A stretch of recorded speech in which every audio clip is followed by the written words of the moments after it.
성도 여러분 안녕하세요. 오늘도 말씀으로 승리하는 은혜가 저와 여러분이 함께 하기를 주님의 이름으로 축원드립니다. 우리 지난주부터 우리 신약성경의 6번째 책인 우리 로마서 여행을 이제 시작하고 떠나고 있습니다. 전에도 말씀드렸지만 로마서는요 우리 기독교 역사 가운데서도 우리 개신교 역사 중에 아주 중요한 신학의 교부들 또는 지도자들을 변화시켜 그들이 온전한 복음을 깨닫게 하고 정말 예수 그리스도 앞에 온전히 나아가게 하는, 그래서 복음이 복음되게 하는 역할을 감당했던 게 로마서이기도 하고, 우리에게 가장 직접적이고 명확하게 믿음이 무엇인지, 은혜는 무엇인지, 구원은 무엇인지를 알려주어 우리에게 복음을 체계적이면서 정확하고 직접적으로 알려주는 책이 로마서다.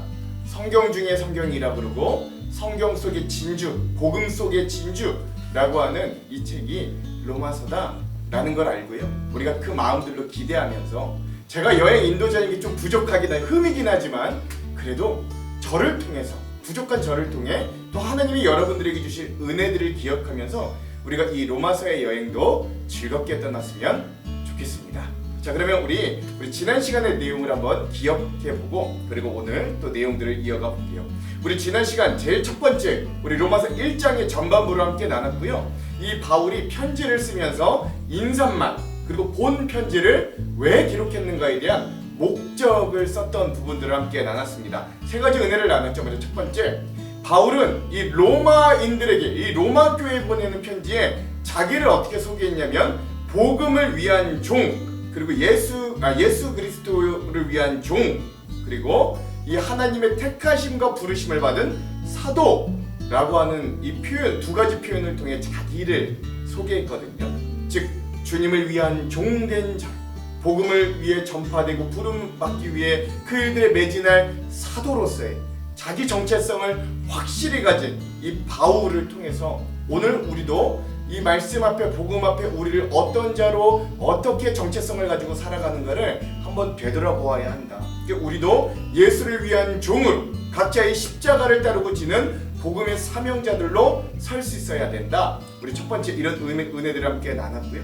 두 번째, 그리고 나서 그럼 내가 왜 그런 예수의 종이 되고 내가 그런 복음의 사역자를 자처하면서, 그런 사도를 자처하면서 내 복음의 핵심은 무엇인가, 내 복음의 근원은 무엇인가, 그 근원과 내용, 그리고 내 사명에 대해서 이야기할 때 바울은 그 복음의 근원과 내용 되시는 예수 그리스도, 그렇죠? 그 근원은 하나님으로부터, 그리고 그 내용은 하나님이 보내신 그의 아들 예수 그리스도, 그리고 그의 이름을 위하여 순종하고 복음으로 살아가야 하는 우리 그리스도인으로서 복음 전파자로서의 삶의 참 목적을 가지고 내가 이 편지를 쓴다.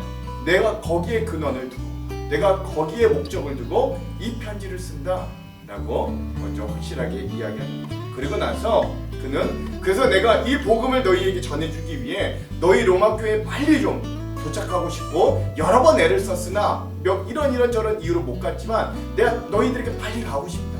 또 너희들과 빨리 만나서 교제하고 싶다. 더불어 위안을 삼고 교제하고 싶다 라고 이야기합니다. 그리고 나서 바울은 마음이 급해요. 그래서 그는 초장부터 이 편지를 쓴 목적에서부터 이 편지의 가장 로드맵이 되는 핵심 복음의 이야기들을 이야기합니다. 그건 뭐냐?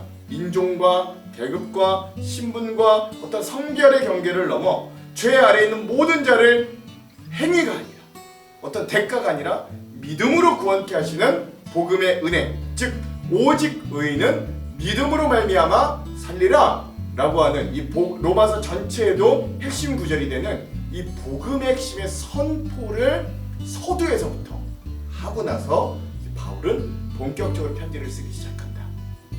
오늘 우리도 그런 믿음을 통해 의인의 자리를 확보하고 있는가? 차별이 없는 주님의 복음에 오늘 우리도 여전히 참여하고 있는가? 우리 스스로를 되돌아보자. 우리 이렇게 지난 시간 로마서 1장 전반부를 통해 세 가지 은혜들을 함께 나누어 보았습니다. 여러분, 우리 이 로마서를 제가 지금 강해를 하고 있는 건 아닙니다. 더 깊은 은혜들을 가려면 이런 주제 한 개 한 개들을 놓고 더 깊게 나아가 강해 설교로 나아가야 되는데 우리 목적은 그런 건 아니잖아요. 자, 그러다 보니까 제가 짧게 넘어가더라도 이 큰 맥과 흐름들은 좀 이렇게 알고 이 말씀들을 읽자라는 의미들인 걸 또 여러분 감안하시면서 이 부분들 함께 여행했으면 좋겠습니다. 자, 우리 이렇게 지난 시간들의 내용을 나눴습니다. 자, 오늘은 그 시간들에 이어서 로마서 1-2의 시간입니다. 이제는 본론으로 들어가는 거예요. 이신칭의의 과정과 결과에 대해서 이제 본격적으로 이야기하고요. 그 중에서도 제일 먼저 바울은 어디에 집중하느냐면 인간의 전적인 타락의 모습에 집중합니다. 이게 첫 번째 시간이에요. 분량은 우리 1장의 후반부인 18절에서부터 32절까지 오늘 우리가 함께 보겠습니다. 자, 앞으로 3장까지는 우리 인간이 어떻게 죄악으로 전적으로 타락했는가 그 모습에 아마 집중해서 우리들에게 보여주고 알려줄 겁니다. 그래서 우리에겐 믿음으로만 구원을 얻을 수 있다라고 이신칭의가 왜 필요한가? 왜 믿음으로만 우리가 구원을 얻을 수밖에 없는가? 우리의 전적인 타락의 모습을 보여주는 것이죠. 자, 제목 오늘 말씀 제목을 짓자면 하나님의 진노, 특별히 그 유기하심 가운데 드러난 우리 인간의 전적인 타락, 그리고 그 타락한 모습들을 오늘 우리들에게 보여준다. 그 제목도 이렇게 지어보았습니다. 자, 여러분 내용과 주안점을 보기 전에 우리 두 가지 맥을 한번 짚고 오늘 말씀의 내용과 주안점들을 한번 살펴볼게요. 자, 먼저 첫 번째 맥은요, 하나님께서 우리 인간들에게 자기를 드러내기 위해 어떤 방법들을 사용하셨는가 오늘 한번 살펴보십시오. 로마서 1장에 나타난 아주 중요한 개념 중에 하나인데, 그리고 이거를 우리 신학적으로는 일반 계시라고도 하거든요.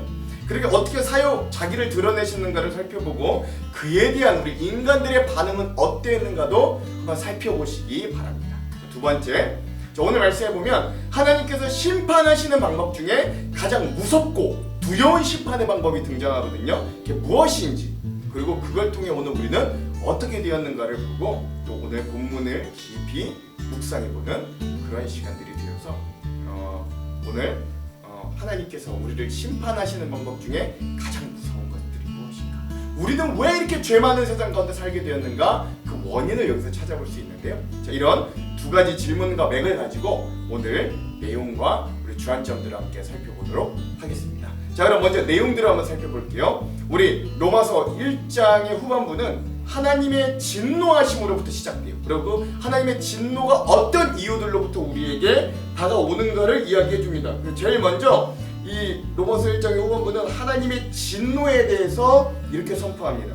하나님의 진노가 불의한 행동으로 진리를 가로막는 사람들의 온갖 불경건함과 불의함을 겨냥하여 하늘로부터 나타납니다. 라고 자, 바로 직전 17절에는 오직 의인은 믿음으로 말미암아 삽니다, 구원받습니다, 이렇게 은혜의 말씀을 핵심적으로 전했던 바울이 갑자기 태도를 싹 바꿔서, 그런데 하나님의 진노는 그런 하나님의 진노를 가로막는 온갖 불경건하고 믿지 않는 불의한 사람들에게 나타납니다 라고 해서 분위기가 갑자기 변경되는 거죠. 자, 그러면 이런 하나님의 진노가 어떤 사람들에 의해서 나타나는가?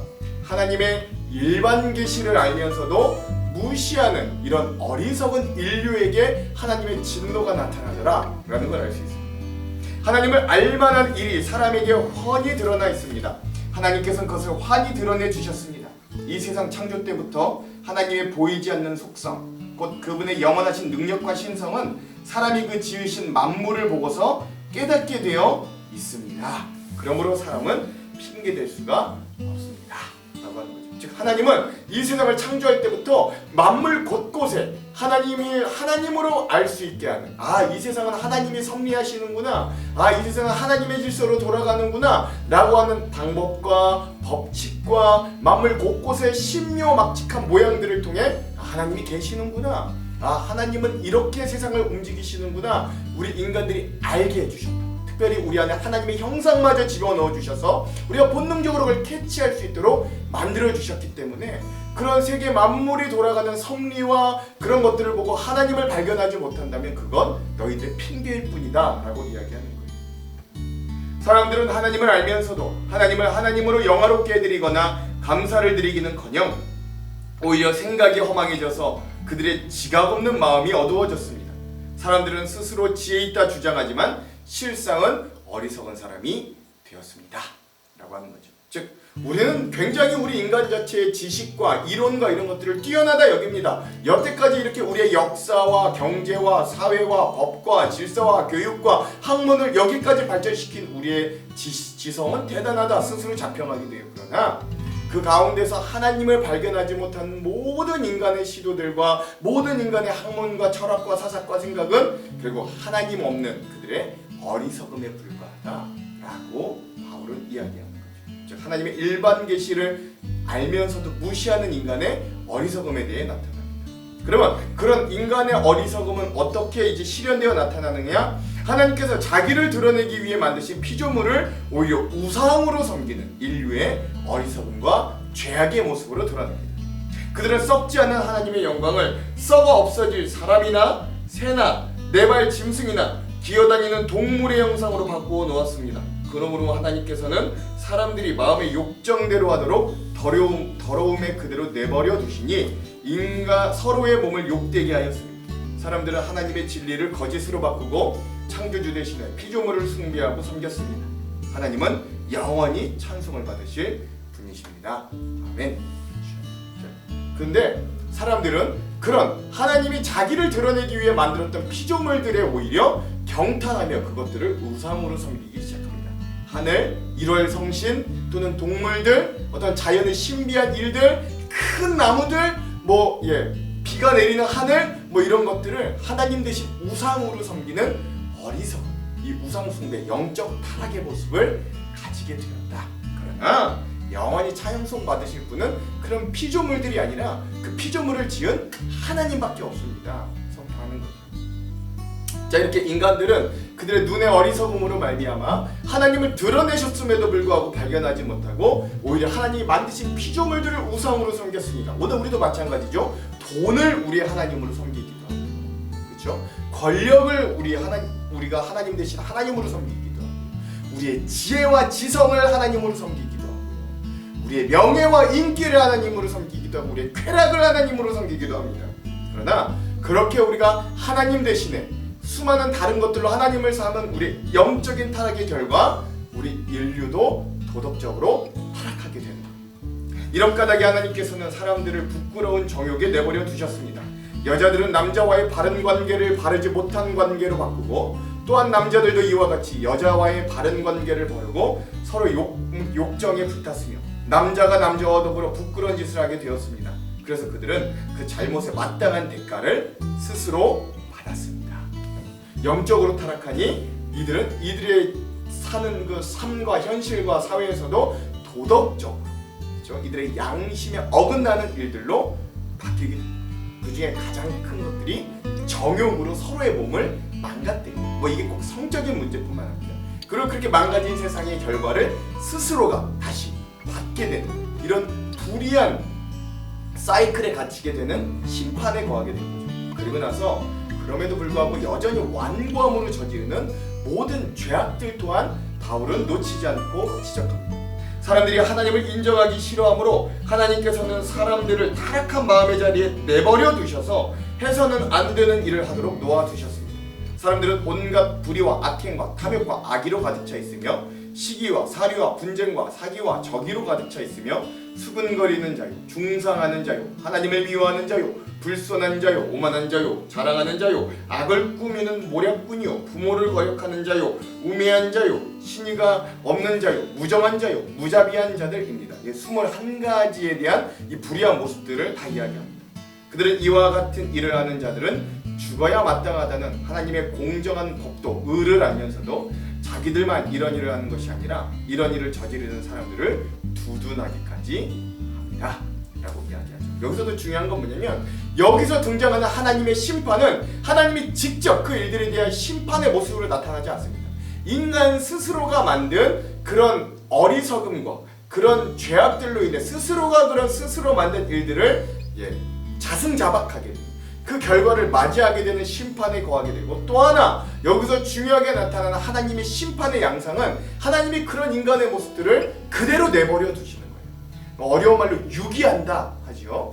그래서 그들이 잘못을 해도 터치하거나 심판하거나 깨닫게 하지 않으시고 그대로 내버려 유기하심으로 가장 무서운 심판의 모습을 인간들에게 주시는 이런 하나님의 심판의 양상도 오늘 말씀에 드러나더라 라는 것들도 여러분 기억하시면서 우리 이따가 주안점에서 더 큰 의미들을 함께 좀 나눠보는 시간들을 갖도록 하겠습니다. 자, 이렇게 우리 로마서 1장의 후반부의 모습도 한번 이제 살펴보았습니다. 기억해야 될 건 뭐냐면 이제 이 로마서 1장의 후반부부터 3장에 이르기까지 바울은 우리가 왜 주님의 은혜가 필요한가, 우리는 왜 믿음으로밖에 구원을 얻을 수밖에 없는가 라는 걸 설명하기 위해 가장 먼저 정확한 진단, 즉 우리 인간의 전적인 타락한 모습, 그 모습들을 강조해서 계속 보여줄 거다.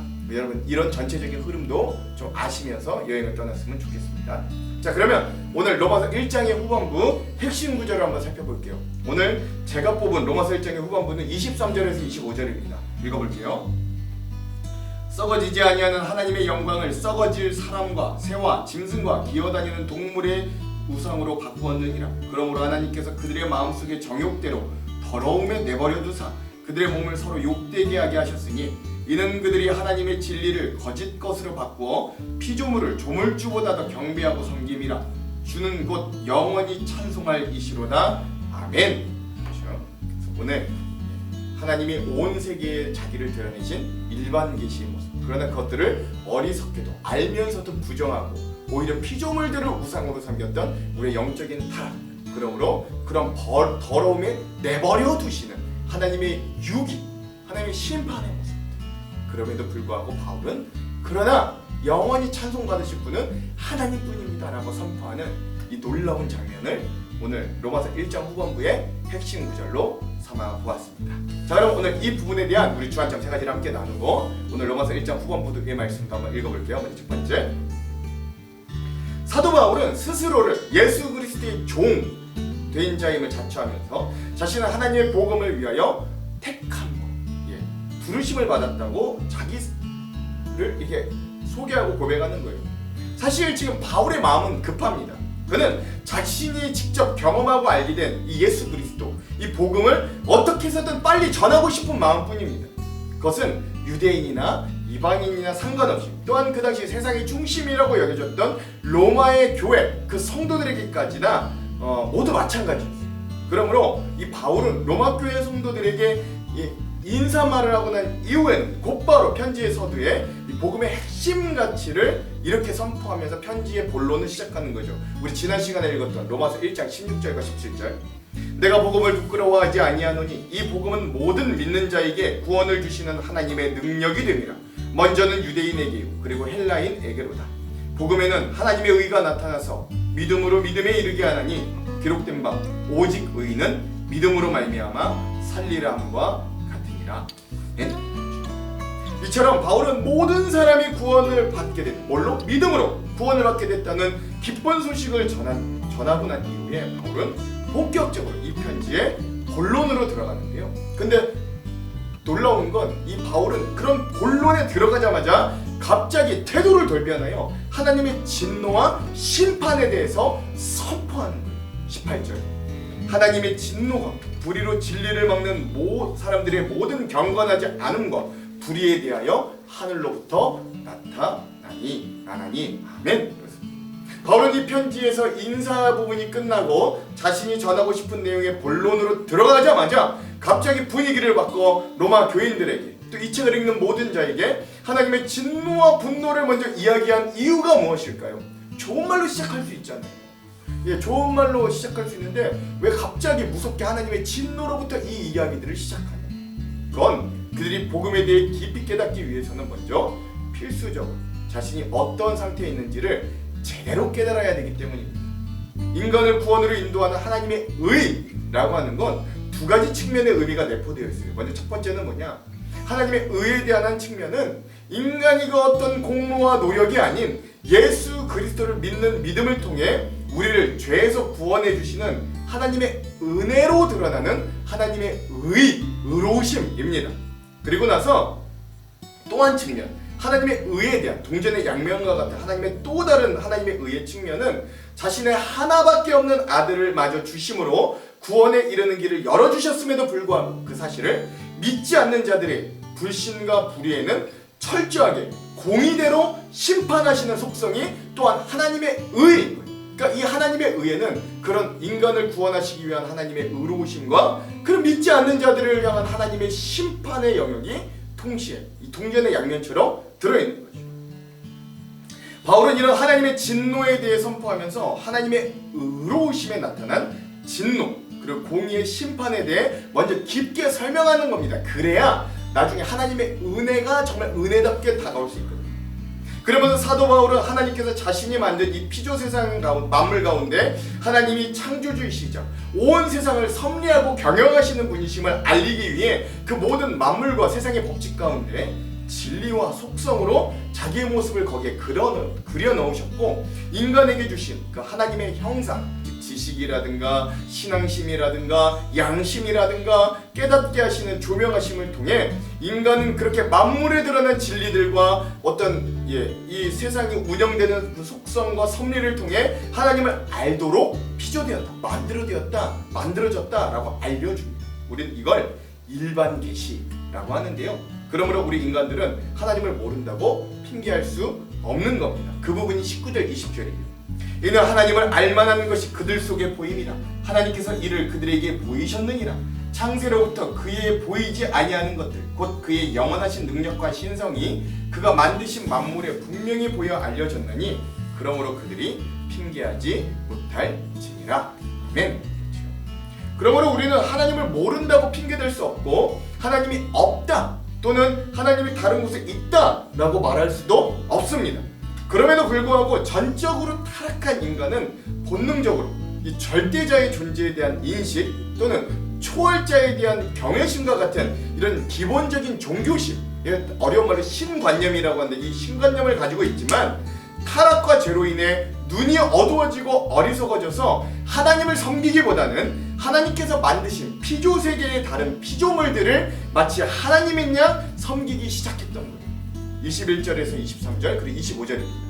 하나님을 알되 하나님을 영화롭게 하지도 아니하며 감사하지도 아니하고 오히려 그 생각이 허망하여지며 미련한 마음이 어두워졌나니 스스로 지혜 있다 하나 어리석게 되어 썩어지지 아니하는 하나님의 영광을 썩어질 사람과 새와 짐승과 기어다니는 동물의 모양의 우상으로 바꾸었느니라. 아멘. 25절 이는 그들이 하나님의 진리를 거짓으로 바꾸어 피조물을 조물주보다 더 경배하고 섬김이라.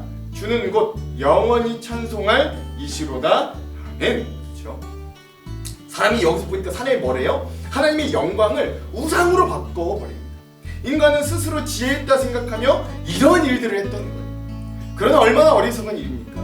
이 말을 더욱 쉽게 말하자면 우리가 우리를 만드신 하나님을 떠나 자연 만물에 오히려 시선을 두고 사는 것, 이런 것이 우리의 참 불행한 일의 시작이었다. 바울은 이렇게 진단해주고 있는 거죠. 여러분, 형이 상학과 형이 하학이라는 말을 아십니까? 여러분, 형이 하학이 뭐예요? 형체를 갖춘 사물을 연구하는 학문으로 주로 자연과학이나 유물론 등을 이야기합니다. 이런 형이 하학을 버리고 형이 상학, 즉 형체가 없어 감각으로는 그 존재를 파악할 수는 없는 것이나 시간이나 공간을 초월한 관념적인 것들, 즉 예를 들면 과학적인 연구나 경험적인 관찰에 의해 파악되지 못하는 어떤 초자연적인 것들, 이상적인 것들에 대한 순전한 개념적인 사고나 직관에 의해 탐구하려는 것, 신학, 철학 이런 것들이 형이 상학에 대한 것들이죠. 즉 이런 형이 학적인 것들을 버리고 그런 가치 있는 것들, 철학적인 이상적인 것들, 형이 상학적인 것들로의 생각만으로 사는 것도 올바르고 건강하지 않아. 이것도 불행한 것이지만 반대로 형이 상학적인 것들, 가치, 의미 이런 것들을 완전히 버리고 우리가 사는 물질과 유물론적인 것들의 생각에만 갇혀 사는 형이 학적인 인생만 사는 것도 참으로 비참한 인생임을 여러분 우리가 잊어서는 안 되는 거예요. 그러므로 오늘 우리는 바른 이 땅의 현실을 그 발을 디디고 살지만 우리의 머리와 시선, 마음은 저 하늘 향해 살아가는 인생이 될 때 그 형이 하학과 형이 상학이 균형 잡힌 그리스도인의 건강한 신앙 인식과 삶으로 살아가게 되는 것이에요. 즉 우리의 삶의 순간순간마다 우리가 만나는 사람들을 통해, 사건을 통해, 사물과 만물을 통해 우리에게 찾아오시고 자기를 계시하여 알려주시는 하나님에 대한 인식, 그리고 그 하나님이 만드신 세상 가운데 온전히 살아가는 현실 인식과 지혜가 있는 균형 잡힌 인생이 될 수 있어야 된다라고 하는 거죠. 오늘 우리도 피조물들이 마치 하나님인 양 여기며 거꾸로 살아가고 있지는 않으십니까? 하나님이 계시는 줄 뻔히 알면서도 우리의 삶에 강력히 영향력을 끼치는 것들, 예컨대 돈, 권력, 직업, 생계, 명예, 쾌락을 마치 우리의 하나님으로 바꿔내지는 않았습니까? 오늘도 우리에게 자신을 드러내시는 그 하나님을 발견하기 위해 애쓰면서 그 하나님을 인식하고 살아갈 수 있는 지혜롭고 은혜 가운데 살아가는 저와 여러분들이 되기를 먼저 주님의 이름으로 축원드립니다. 두 번째, 자, 그렇게 하나님께서 자기를 드러내심에도 불구하고 그 하나님을 끝내 무시하며 어리석음과 고집 가운데 사는 자들에게 하나님께서 주시는 형벌, 심판은 다른 게 아니라 바로 그렇게 살도록 그냥 내버려둔 유기하심이었습니다. 24절, 26절, 28절입니다. 그러므로 하나님께서 그들의 마음의 정욕대로 더러움에 내버려 두사 그들의 몸을 서로 욕되게 하셨으니 이 때문에 하나님께서 그들을 부끄러운 욕심에 내버려 두셨으니 곧 그들의 여자들도 순리대로 쓸 것을 바꾸어 영리로 쓰며 또한 그들의 마음에 하나님 두기를 싫어함에 하나님께서 그들을 그 상실한 마음대로 내버려 두사 합당하지 못한 일을 하게 하셨으니 아멘. 그렇죠? 하나님의 심판에는 여러 가지가 있습니다. 특히 그 심판 중엔 우리를 훈련시키고 연단시키고 깨닫게 하시려고 주시는 사랑의 매가 하나님의 심판 중에 하나예요. 그러나 하나님의 심판 중에서도 가장 무서운 심판은 그냥 내버려 두시는 심판입니다. 이 말씀에도 보면 24절에 내어버려 두사, 26절에 내어버려 두셨으니 28절에 내어버려 두사라고 했어요. 우리가 주목해야 될 사실은 이 구절들에 나타난 하나님의 심판의 양상은 하나님을 받아들이지 않는 자들이 곧바로 멸망하고 죽는 게 아니라 하나님을 떠난 자들을 하나님의 의와 멀어지도록 하나님이 일부러 내버려 두심, 즉 유기하심을 통해 나타나더라라는 사실입니다. 즉 하나님은 자신을 섬기기를 거부하는 피조물들의 요구를 일시적으로 허용하시고 방임하셔서 그들이 바라는 대로 죄의 권세 아래 있도록 내버려 두심으로 거룩하신 하나님의 보호하심에서, 전능하신 하나님의 보호하심과 섭리 안에 벗어나서 자연히 지독하게 수치스럽고 부도덕한 불의와 죄악스러운 행위들에 빠질 수밖에 없도록 내버려 두시는 것.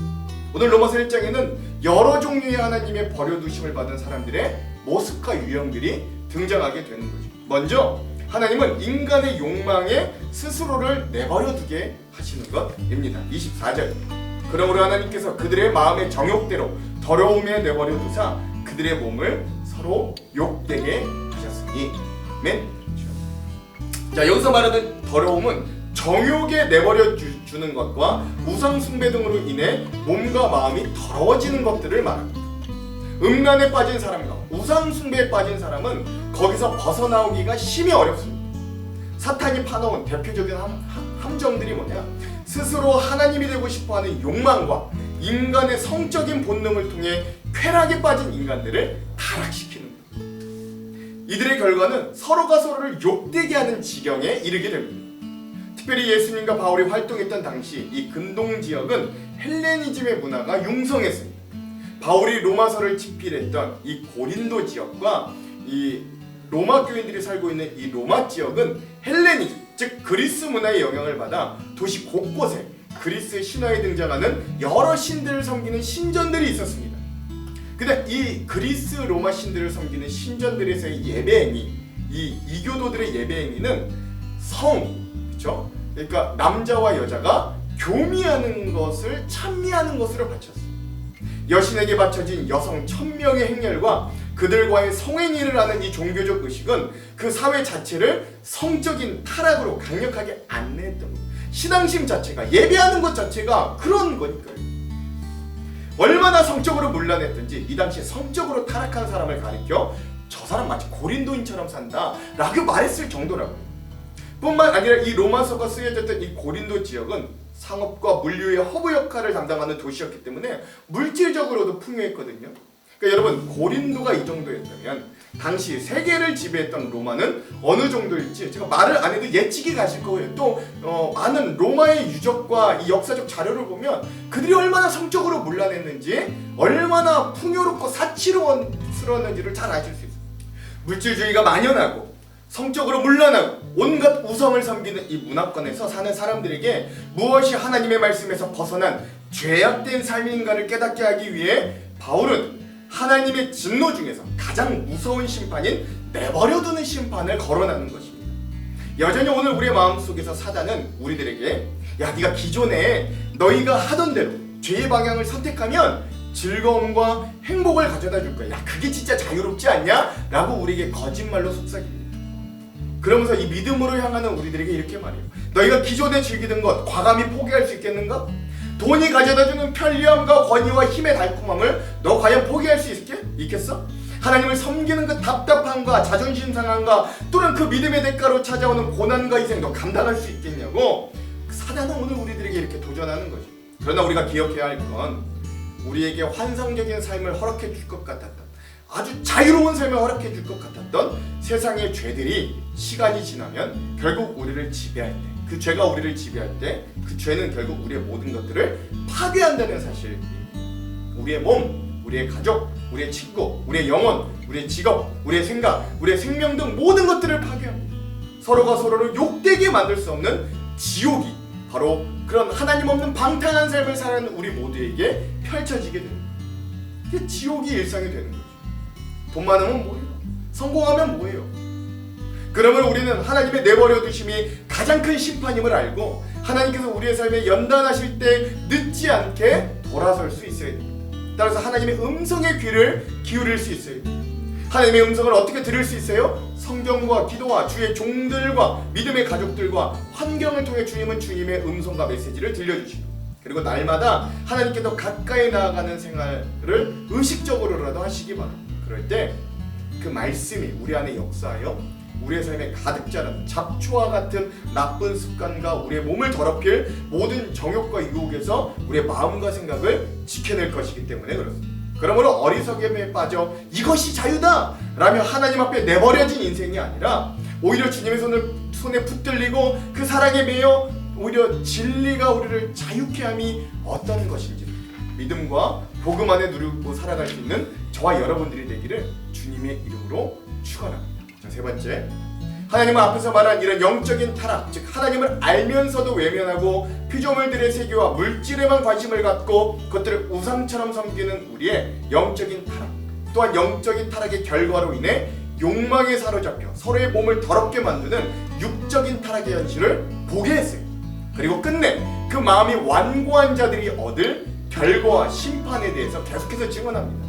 하나님은 이렇게 영적으로, 육적으로, 즉 전적으로 타락한 죄인들에게 자연 법칙에 반하는 부끄러운 욕심에 그대로 노출되게 하시고 그 결과를 스스로 얻게 하십니다. 26절 27절, 이 때문에 하나님께서 그들을 부끄러운 욕심에 내버려 두셨으니 곧 그들의 여자들도 순리대로 쓸 것을 바꾸어 영리로 쓰며 그와 같이 남자들도 순리대로 여자 쓰기를 버리고 서로 향하여 음욕이 부릴 듯하니 남자가 남자와 더불어 부끄러운 일을 행하여 그들의 그릇됨에 상당한 보응을 그들 자신이 받았느니라. 아멘. 그렇죠? 여러분, 이 부분 역시 1차적으로는 인간의 어떤 성적인 타락과 연관되어 보입니다. 특별히 이들의 부끄러운 욕심이란 불명예, 수치, 퇴폐적인 정욕을 말하는 거예요. 자연 법칙을 어기면서까지 성적 쾌락을 즐기는 것, 그것이 이성 간의 쾌락이든 동성 간의 쾌락이든 간에 하나님의 자연 법칙들을 어기는 죄악들입니다. 그 결과 인간은 온갖 더러운 성병과 가정의 파괴라는 상당한 보응을 받게 되는 것이지요. 그러나 이런 성적인 타락보다 더 심각한 건 더 근원적인 차원에서의 인간의 욕망의 문제에 있습니다. 그리고 우리의 욕망은 하나님께서 만들어 놓으신 자연 자체를 파괴하여 인위적인 즐거움과 풍요를 이루려고 합니다. 예를 들어 우리가 개발한다고 하면서 자연 생태계를 파괴하고 망칩니다. 우리의 욕망대로 과학과 산업은 엄청난 속도로 발전했으나 그것을 누리는 우리의 일상이 자연 생태계를 급속하게 파괴시켰고, 그런 결과 우리에게 다가오는 전 세계 곳곳의 이상기후는 우리의 상상을 초월하도록 우리에게 피해를 입히고 우리 인류의 가장 큰 위협이 되었습니다. 우리 스스로가 우리 행위의 보응을 받게 된 것이죠. 근데 여기서 끝나는 것이 아니라 우리는 그 마음을 완악하게 함으로 더 많은 죄와 타락으로 우리의 삶을 채우게 되었다는 거예요. 28절. 또한 그들이 마음에 하나님 두기를 싫어하며 하나님께서 그들을 그 상실한 마음대로 내버려 두사 합당하지 못한 일을 하게 하셨으니. 아멘. 그렇죠. 그렇게 자기 욕망대로 살았으면 뭔가 가득 채워져야 될 거 아니에요? 그러나 하나님은 그러한 인간들이 오히려 상실된 마음으로 버려두게 하신다는 거예요.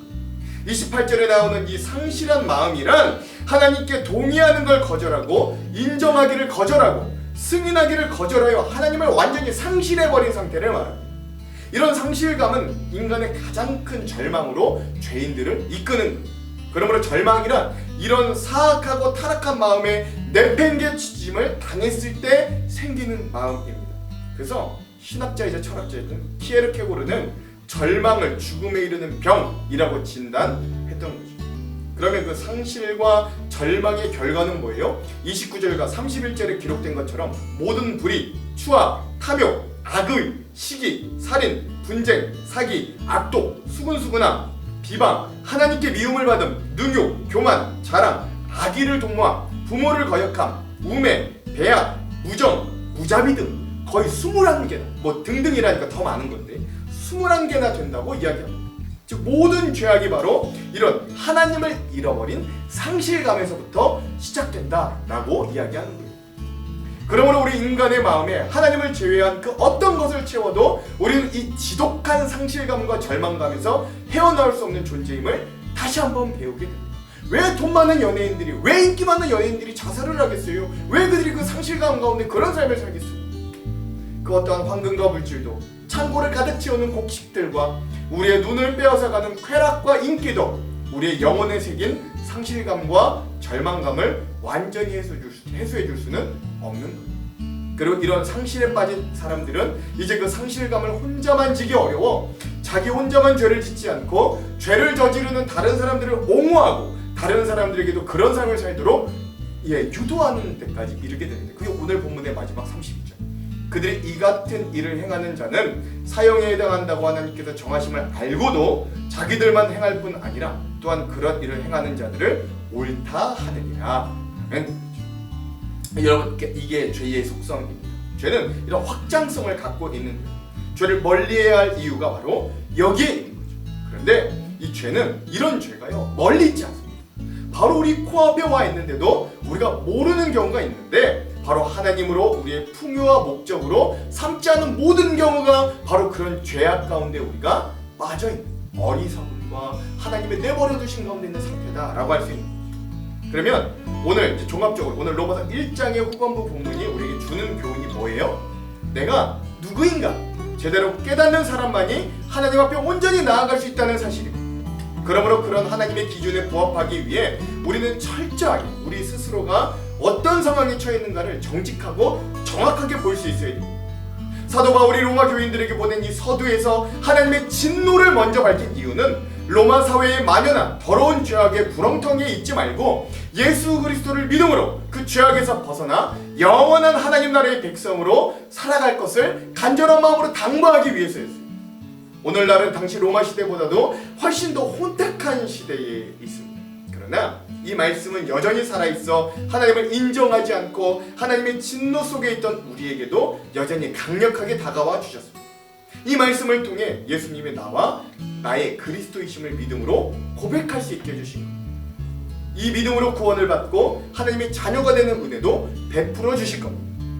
그러니 내버려둠을 당한 진노의 자녀에서 오히려 하나님의 사랑에 매여 진정 자유롭게 된 하나님의 자녀로 거듭난 이 사실만으로도 우리는 하나님을 향한 감사와 찬양이 끊이지 않을 수 있어야 됩니다. 감사함으로 하나님의 사랑의 초대에 아직 응하지 않고 있는 어리석은 사람들을 향해 또한 긍휼한 마음으로 다가가 이런 주님의 사랑으로 품을 수 있는 우리가 되기도 소망합니다. 이렇게 오늘 말씀을 우리가 읽으면서 감사함으로 우리를 구원해 주신 주님을 목적 삼고 이런 주님의 의로우심을 이루어가는 우리 모두가 되기를 주님의 이름으로 축원합니다. 기도할게요. 하나님, 우리는 주님이 계심을 알면서도 우리의 뜻대로 살고 싶어 죄의 자유로움과 같은 먹음직하고 보암직스러운 그 죄의 유혹을 결국 이기지 못하여 우리의 뜻대로 그 모든 불의한 일들에 하나님 빠져있는 우리의 모습들, 서로의 몸을 욕되게 하며 서로의 삶을 망쳐놓아 서로가 그 대가를 스스로 진 죄의 대가들을 스스로 받는 비참한 존재임을 주님 앞에 고백합니다. 그러나 그런 하나님의 진노와 심판의 내용을 우리에게 알려주시는 이유는 우리가 그곳에서 벗어나 하나님의 사랑에 매여 오히려 진정한 자유와 구원을 얻기를 원하시는 하나님의 뜻에 있음을 기억하게 하시고, 오늘 우리가 그런 주님의 뜻대로 살도록, 주님의 사랑에 매여 오히려 진정한 구원과 자유 안에 살도록 우리를 이끌어 주시옵소서. 말씀을 보고 말씀을 깨닫는 조명과 지혜도 허락하여 주시옵소서. 그렇게 하실 주님을 기대하며 예수님 이름으로 기도합니다. 아멘. 그럼 사랑하는 성도 여러분, 오늘 하루도 말씀으로 승리하십시오. 사랑하고 축복합니다. 화이팅! 하나님의 진노가 불의로 진리를 막는 사람들의 모든 경건하지 않음과 불의에 대하여 하늘로부터 나타나나니, 이는 하나님을 알만한 것이 그들 속에 보임이라. 하나님께서 이를 그들에게 보이셨느니라. 장세로부터 그의 보이지 아니하는 것들, 곧 그의 영원하신 능력과 신성이 그가 만드신 만물에 분명히 보여 알려졌나니, 그러므로 그들이 핑계하지 못할지니라.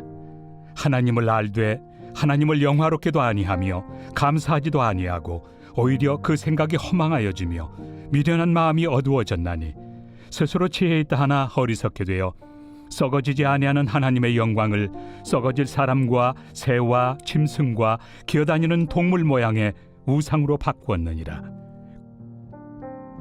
그러므로 하나님께서 그들을 마음의 정욕대로 더러움에 내버려 두사 그들의 몸을 서로 욕되게 하게 하셨으니, 이는 그들이 하나님의 진리를 거짓 것으로 바꾸어 피조물을 조물주보다 더 경배하고 섬깁니다. 주는 곧 영원히 찬송할 이시로다. 아멘. 이 때문에 하나님께서 그들을 부끄러운 욕심에 내버려 두셨으니, 곧 그들의 여자들도 순리대로 쓸 것을 바꾸어 영리로 쓰며, 그와 같이 남자들도 순리대로 여자 쓰기를 버리고 서로 향하여 음욕이 부릴 듯하며, 남자가 남자와 더불어 부끄러운 일을 행하여 그들의 그릇됨에 상당한 보응을 그들 자신이 받았느니라. 또한 그들이 마음에 하나님 두기를 싫어하며 하나님께서 그들을 그 상실한 마음대로 내버려 두사 합당하지 못한 일을 하게 하셨으니, 곧 모든 불의, 추악, 탐욕, 악의가 가득한 자요, 시기, 살인, 분쟁, 사기, 악독이 가득한 자요, 수군수군하는 자요, 비방하는 자요, 하나님께서 미워하시는 자요, 능욕하는 자요, 교만한 자요, 자랑하는 자요, 악을 도모하는 자요, 부모를 거역하는 자요, 우매한 자요, 배약하는 자요, 무정한 자요, 무자비한 자라. 그들이 이 같은 일을 행하는 자는 사형에 해당한다고 하나님께서 정하심을 알고도 자기들만 행할 뿐 아니라 또한 그런 일을 행하는 자들을 옳다 하느니라.